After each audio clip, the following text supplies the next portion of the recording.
RBSC Hindi ज्ञान के इस भाग में आप सभी का बहुत बहुत स्वागत है। कक्षा 12 अनिवार्य हिंदी के अंतर्गत आज हम कवि रहीम के नीति के दोहों का अध्ययन करेंगे। यदि आपने अभी तक हमारे चैनल को लाइक और सब्सक्राइब नहीं किया है तो आगे बढ़ने से पूर्व चैनल को लाइक और सब्सक्राइब कर लें। आप अपने विचार कमेंट के माध्यम से भी साझा किया करें और अधिकाधिक लाइक किया करें, जिससे हमें वीडियो बनाने की प्रेरणा प्राप्त होती रहे। चलिए देखते हैं आज रहीम के नीति के दोहे। देखिए, नीति शब्द का अर्थ क्या होता है, पहले हम ये जान लेते हैं। नीति का अर्थ होता है उचित समय पर उचित तरीके से उचित बात को कहना नीति कहलाता है। उचित समय पर उचित तरीके से उचित बात कहलाना, इसे हम नीति कहते हैं। देखिए व्याख्या।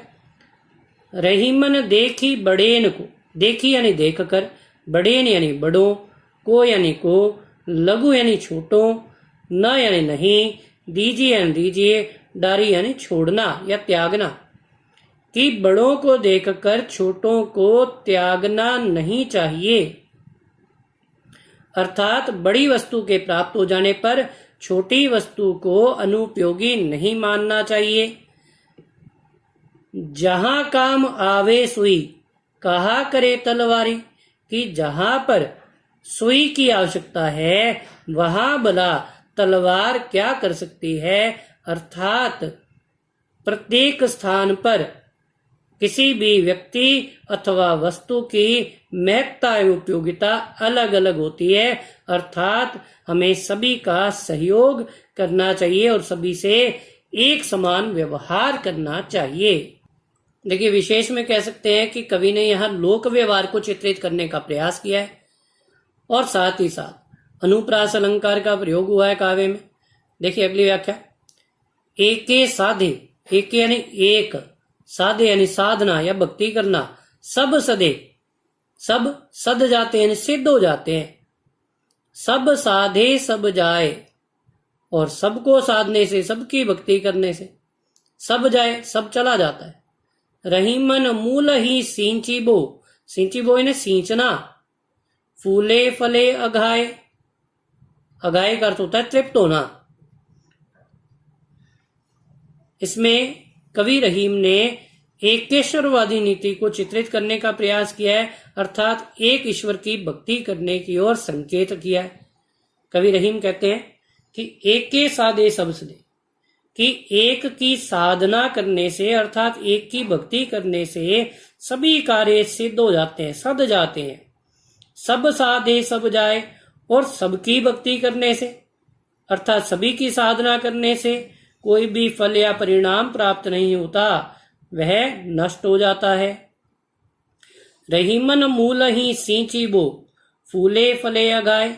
कवि रहीम कहते हैं यह स्थिति उसी प्रकार है जिस प्रकार किसी वृक्ष की जड़ को, मूल ही यानी जड़ को, सींची बो यानी सींचने पर या जल प्रदान करने पर, फूले फले अगाए, कि उसकी शाखाएं, सभी शाखाएं पल्लवित और पुष्पित हो जाती हैं। उसी प्रकार व्यक्ति को एक ही ईश्वर की उपासना करनी चाहिए, एक ही कार्य में पारंगत होने का प्रयास करना चाहिए। देखिए, कह सकते हैं कि यहाँ कवि ने बहुदेववाद का विरोध किया है और साथ ही साथ अनुप्रास अलंकार का प्रयोग हुआ है और यमक अलंकार का प्रयोग भी काव्य में हुआ है। देखिए अगली व्याख्या देखते हैं। कदली सीप भुजंग मुख, स्वाति एक गुण तीन, जैसी संगति बैठिए तैसोई फल दीन। कदली अर्थात केला, सीप यानी सीपी, भुजंग यानी सर्प, मुख यानी मुख, स्वाति यानी स्वाति नक्षत्र, एक यानी एक, स्वाति नक्षत्र की एक बूंद। यानी प्रस्तुत काव्यांश के माध्यम से यहाँ कवि ने भली प्रकार से संगति करने की ओर निर्देश किया है या संगति के परिणामों को चित्रित करने की ओर निर्देश किया है। कवि कहता है कि स्वाति नक्षत्र की बूंद एक होती है, परंतु उसके भिन्न भिन्न परिणाम होते हैं। कि जब वह केले के मुख पे पड़ती है तो वह कपूर का निर्माण करती है। सीप के मुख में पड़ती है तो वह मोती की चमक के लिए उत्तरदायी होती है अथवा मोती का निर्माण करती है। और जब वह सर्प के मुख में पड़ती है तो वह विष का निर्माण करती है। इसलिए व्यक्ति की जैसी संगति होती है उसे उसी के अनुरूप परिणाम प्राप्त होते हैं। अतः हमें सोच समझकर संगति करनी चाहिए, अर्थात सज्जन व्यक्ति से संगति करने की ओर संकेत किया गया है। देखिए अगली व्याख्या। काज परे कछु और है, काज सरे कछु और, रहीमन भंवरी के भये नदी सिरावत मोर। काज परे यानी कार्य पड़ने पर, कुछ और है अर्थात स्वभाव में भिन्नता है। काज सरे और कार्य निकल जाने पर, कार्य सिद्ध हो जाने पर, कुछ कछु और यानी उसमें भी व्यवहार में भिन्नता है। यानी कि इस दोहे के माध्यम से कवि रहीम ने व्यक्ति की स्वार्थपरता की नीति की ओर आक्षेप करने का प्रयास किया है। कवि रहीम कहते हैं कि काज परे कछु और है, कि कार्य पड़ने पर अर्थात स्वार्थ सिद्ध करने के लिए व्यक्ति दूसरों की आव भगत करते हैं, उन्हें सब कुछ स्पुर्द कर देते हैं। काज सरे कछु और, परंतु कार्य निकल जाने के पश्चात वे अपने व्यवहार में ऐसा परिवर्तन ले आते हैं किसी किसी को पहचानते भी नहीं है। रहीमन भंवरी के भय, भंवरी अर्थात विवाह के फेरे, भय यानी हो जाने पर, नदी सिरावत मोर, कि विवाह के अवसर पर अथवा विवाह के फेरों के समय दुल्हा अपने सेहरे पर मोर अर्थात कलंगी लगाता है, परंतु विवाह के फेरे हो जाने के पश्चात वह उसे नदी में बहा देता है। सिरावत का अर्थ होता है बहा देना, कि नदी में बहा देता है, नदी में समर्पित कर देता है, अर्थात व्यक्ति की स्वार्थपन की नीति की ओर संकेत किया गया है। देखिए अगली व्याख्या। जो रहीम उत्तम प्रकृति का करी सकत कुसंग, चंदन विष व्यापत नहीं लपटे रहत भुजंग। देखिए प्रस्तुत काव्यांश के माध्यम से कवि रहीम ने सज्जन व्यक्ति की स्वभावगत विशेषता को चित्रित करने का प्रयास किया है कि जो रहीम उत्तम प्रकृति का, कि जो सज्जन व्यक्ति होते हैं, उत्तम प्रकृति के व्यक्ति होते हैं, का करी सकत कुसंग, कुसंग अर्थात कुसंगति, कि कुसंगति भला उनका क्या हित कर सकती है, क्या बिगाड़ सकती है। चंदन विष व्यापत नहीं लपटे रहत भुजंग, कि जिस प्रकार चंदन के वृक्ष पर सर्प लिपटे रहते हैं परंतु उन सर्पों के विष का चंदन के वृक्ष पर कुछ भी प्रभाव नहीं पड़ता। देखिए यहाँ पर आपके उदाहरण अलंकार भी प्रयुक्त हुआ है। अगली व्याख्या देखते हैं। रूठे सजन मनाइए जो रूठे 100 बार, रहीमन फिरी फिरी पोहिए टूटे मुक्ताहार। मुक्ताहार अर्थात मोतियों की माला। कि प्रस्तुत काव्यांश के माध्यम से कवि रहीम ने सज्जन व्यक्तियों को बार बार मनाने की ओर संकेत किया है, अथवा रहीम ने सज्जन व्यक्ति की संगति को लाभकारी बताया। कि रूठे सज्जन मनाइए जो रूठे 100 बार, कि सज्जन व्यक्ति के रूठ जाने पर अथवा सज्जन व्यक्ति के 100 बार रूठ जाने पर भी उसे मना लेना चाहिए। रहीमन फिरी फिरी पोइए टूटे मुक्ताहार, कि जिस प्रकार मोतियों की माला के टूट जाने पर उसे बार बार पिरो लिया जाता है और धारण कर लेते हैं, उसी प्रकार सज्जन व्यक्ति के रूठ जाने पर भी उसे मना लेना चाहिए, क्योंकि सज्जन व्यक्ति की संगति सदैव लाभकारी होती है।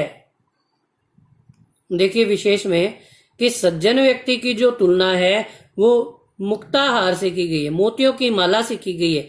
इस से यहाँ उपमित करने का प्रयास किया गया, अतः यहाँ उपमा अलंकार का प्रयोग हुआ है। अगली व्याख्या देखिए। तरुवर फल नहीं खात है, सरवर पियहि न पान कही रहीम, पर काज हित संपत्ति संचही सुदान। संचही का अर्थ होता है संचेत करना, सुजान यानी सज्जन व्यक्ति। तो प्रस्तुत काव्यांश के माध्यम से कवि रहीम ने सज्जन व्यक्तियों के परोपकारी भाव को चित्रित करने का प्रयास किया। कवि रहीम कहते हैं कि जिस प्रकार वृक्ष अपने फल स्वयं नहीं खाता, सरोवर अपना पानी स्वयं नहीं पीता, उसी प्रकार परकाज अर्थात दूसरों के कार्य, हित अर्थात हित, संपत्ति संचही सुधा कि सज्जन व्यक्ति अपनी संचित की गई संपत्ति का प्रयोग सदैव दूसरों के हित के लिए करते हैं। देखिए अगली व्याख्या। थोथे बादर क्वार के ज्यों रहीम गहरात, धनी पुरुष निर्धन भय करे पाछली बात। पाछली अर्थात बीते हुए समय की बात यानी बात, गहरात यानी गहराना। इसमें देखिए प्रसंग में कह सकते हैं कि प्रस्तुत काव्यांश के माध्यम से कवि रहीम ने व्यक्तियों की आत्म प्रशंसा पर आक्षेप किया या आत्म प्रशंसा करने वालों पर आक्षेप किया। थोथे बादर क्वार के कि क्वार के महीने में आने वाले बादल जल रहित होते हैं, जो रहीम गहरा कि वे केवल आच्छादित होते हैं, गहराते हैं, परंतु बरसते नहीं हैं। धनी पुरुष निर्धन भय करे पाछली बात कि उसी प्रकार जब कोई धनी व्यक्ति निर्धन हो जाता है तो निर्धन हो जाने के बाद भी वह अपने धनी समय के किस्से लोगों को सुनाकर आनंदित करने का प्रयास करता है, अर्थात केवल अपनी आत्म प्रशंसा करता है, क्योंकि उस समय वह किसी को कुछ दे नहीं सकता, किसी का हित नहीं साध सकता, वह केवल आत्म प्रशंसा ही करता है। रहीमन असुआ नैन डरी, डरी यानी ढुलकना, बहना, जिये दुख प्रकट करे, जिये यानी हृदय, दुख यानी दुख, प्रकट यानी प्रकट, करे यानी करना। जाही निकारो, निकारो यानी निकाल देना, गेह यानी घर, कस ना भेद कही दे। देखिए इसमें प्रस्तुत काव्यांश के माध्यम से कवि रहीम ने आंसुओं को घर का भेदी बतलाने का प्रयास किया है। कवि रहीम कहते हैं कि नेत्रों से बहने वाले आंसू हृदय के दुख को प्रकट कर देते हैं, कि यह स्थिति उसी प्रकार है कि जिस प्रकार किसी व्यक्ति को यदि घर से निकाल दिया जाए तो वह घर के भेद को दूसरों के समक्ष प्रकट कर देता है, अर्थात घर का भेदी लंका ढाई की स्थिति उत्पन्न हो जाती है। देखिए यहाँ पर भी आपका अनुप्रास अलंकार और उदाहरण अलंकार का प्रयोग हुआ है। रहीमन निज मन की बिथा, मन ही राखो गोए, सुनी अठी ले हैं लोग सब, बांटी न ले हैं कोय। देखिए प्रस्तुत काव्यांश के माध्यम से कवि रहीम ने यह बतलाने का प्रयास किया है कि हमें अपने मन की व्यथा को, मन की चिंताओं को स्वयं दूर करने का प्रयास करना चाहिए।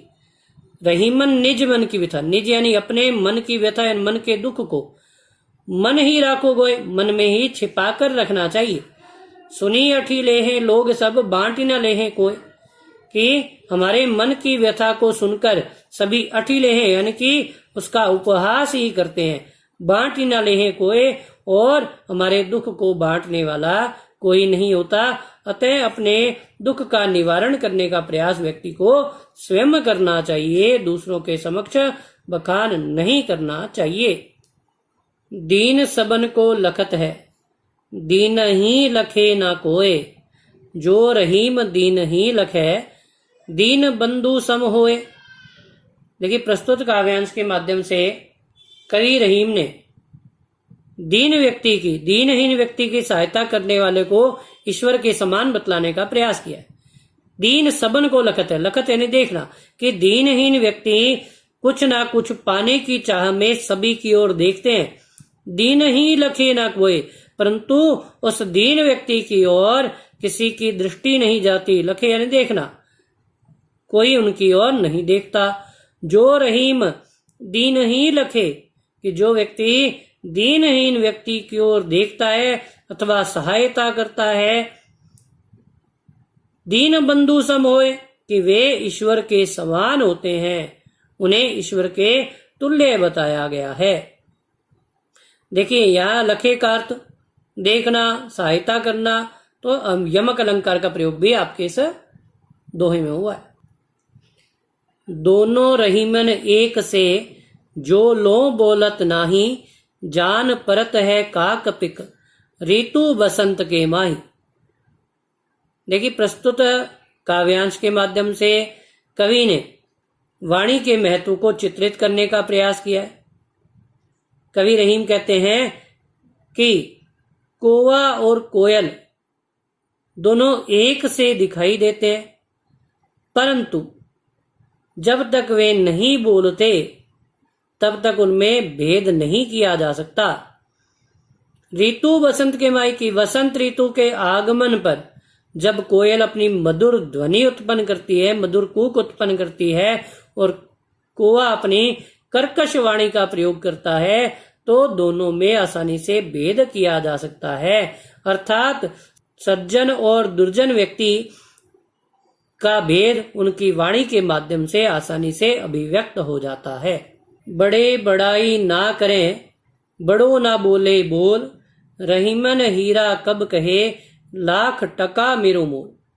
देखिए इसमें कवि ने यह बतलाने का प्रयास किया है कि सज्जन व्यक्ति कदापि आत्म प्रशंसा नहीं करते, कि बड़ो बड़ाई ना करे, कि जो बड़ा व्यक्ति होता है, जो सज्जन व्यक्ति होता है, वह कदापि अपनी बड़ाई नहीं करता, अपनी आत्म प्रशंसा नहीं करता। बड़ो ना बोले बोल, और कभी भी अपने संबंध में बढ़ा चढ़ाकर बातें नहीं कहता। रहीमन हीरा कब कहे, लाख टका मेरो मोल। कवि रहीम कहते हैं कि हीरा भला कब कहता है कि मेरा मूल्य लाख रुपए है। अर्थात सज्जन व्यक्ति सदैव अपने व्यवहार के माध्यम से पहचाने जाते हैं, वह अपने बारे में आत्म प्रशंसा नहीं करते। बिगड़ी बात बने नहीं, लाख करो किन कोय, रहीमन फाटे दूध को, मथे ना माखन होए।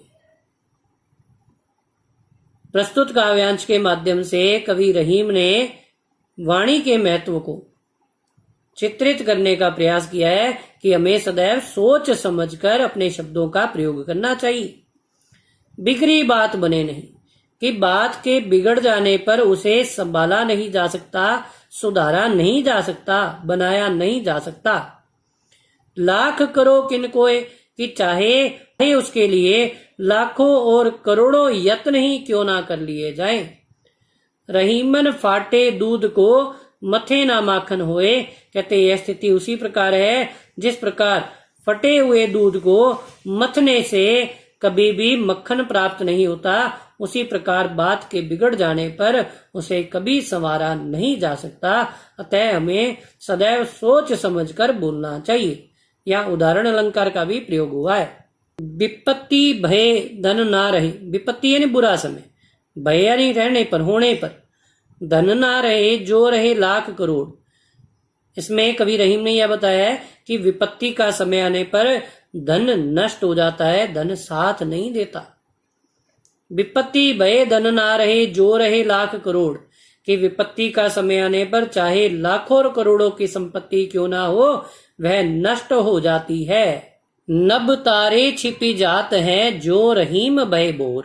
भोर अर्थात प्रातः काल, भोरवेला होने पर, कि जिस प्रकार भोरवेला होने पर तारे छिप जाते हैं, उसी प्रकार विपत्ति का समय आने पर धन भी नष्ट हो जाता है।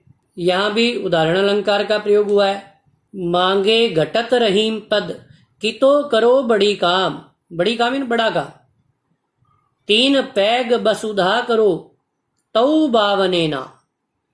कवि रहीम ने यह बतलाने का प्रयास किया है कि याचक बनने पर, किसी के समक्ष हाथ फैलाने पर हमारा मान सम्मान, पद प्रतिष्ठा समाप्त हो जाती है। मांगे घटत रहीम पद, की तो करो बड़ी काम।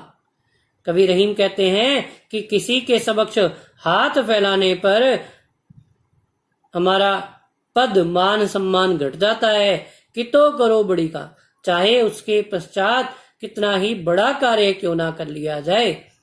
3 पैग बसुधा करो तऊ बावने नाम, कि जिस प्रकार श्री हरि विष्णु के अवतार वामन अवतार ने राजा बलि की दानशीलता का परिचय प्राप्त कर उनसे 3 पैर भूमि मांगी और अपने एक पैर में उन्होंने स्वर्गलोक को नाप लिया और दूसरे पैर में पृथ्वी लोक को नाप लिया, और तीसरा पैर रखने के लिए जब स्थान नहीं बचा तो राजा बलि ने अपने मस्तक पर श्री हरि विष्णु का पैर रखवाया और उन्हें पाताल लोक भेज दिया। अर्थात इतना बड़ा कार्य करने के पश्चात भी आज भी उन्हें वामन कहा जाता है। बावने यानी वामन, बोना कहा जाता है। मान सहित विष खाए के शंभु भये जगदीश, बिना मान अमृत पिए राहु कटायो शीश। देखिए, इसमें कवि रहीम ने मान सम्मान के साथ यदि विष पीने को भी मिल जाए तो भी उसे श्रेष्ठ कर बतलाया है। अर्थात मान सम्मान के साथ कठिन कार्य को भी श्रेष्ठ बतलाने का प्रयास किया है कि मान सहित विष खाए के शंभु भये जगदीश, कि समुद्र मंथन के समय विष प्राप्त होने पर जब सभी देवताओं ने भगवान शिव के समक्ष याचना की और उन्होंने उस विष का पान किया तो वे नीलकंठ कहलाए। बिना मान अमृत पिए राहु कटायो शीश। और उसी समुद्र मंथन से जब अमृत कलश प्राप्त हुआ तो असुरों ने उसे धोखे से पान करने का प्रयास किया। तब श्री हरि विष्णु ने राहु के सिर को अपने सुदर्शन चक्र से उसकी धड़ से अलग कर दिया और जिस कारणवश असुरों को अपमानित भी होना पड़ा। अतः जहां मान सम्मान मिले वहीं जाना श्रेष्ठ कर बतलाया गया है। रहीमन जिह्वा बावरी कही गई सर्ग पाताल, आपू तो कही भीतर रही जूती खात कपाल। कपाल यानी मस्तक। कवि रहीम ने प्रस्तुत दोहे के माध्यम से सोच समझकर बोलने की ओर संकेत किया। कवि रहीम कहते हैं कि हमारी जिह्वा तो बावली है, मूर्ख है। कही गई स्वर्ग पाताल, कि वह तो स्वर्ग से पाताल तक की बातें करते हुए आपू तो कहीं भीतर रही, कि आसानी से मुख में जाकर छिप जाती है। जूती खात कपाल, परंतु उस जिह्वा के द्वारा कहे गए अनुचित कथनों के कारण हमारे मस्तक को, हमारे सिर को जूते खाने पड़ते हैं। अर्थात हमें सदैव सोच समझकर अपनी वाणी का प्रयोग करना चाहिए। अमृत ऐसे वचन में रहीमन रिस की गांठ, रिस यानी क्रोध, घास यानी गांठ, जैसे मिश्री हूं में मिली नीरस बांस की फांस। कवि रहीम कहते हैं किसी सज्जन व्यक्ति के अमृत युक्त वचनों में यदि क्रोध युक्त कोई बात आ जाए तो वह भी अनुचित नहीं लगती, कि जैसे मिश्री के रस में मिली हुई बांस की फांस भी उसी के रस में विद्यमान होने के कारण हमें सरस लगती है, उचित लगती है। यहाँ भी आपके उदाहरण अलंकार का प्रयोग हुआ है, जैसे, जिमी, जो, इस प्रकार के शब्द आते हैं, वहां पर भी उदाहरण अलंकार होता है। आशा करता हूं कि आपको कवि रहीम की व्याख्याएं भली भांति समझ में आई होंगी और आप वीडियो को अधिक से अधिक लाइक करें ताकि नवीन वीडियो बनाने की प्रेरणा प्राप्त होती रहे। धन्यवाद।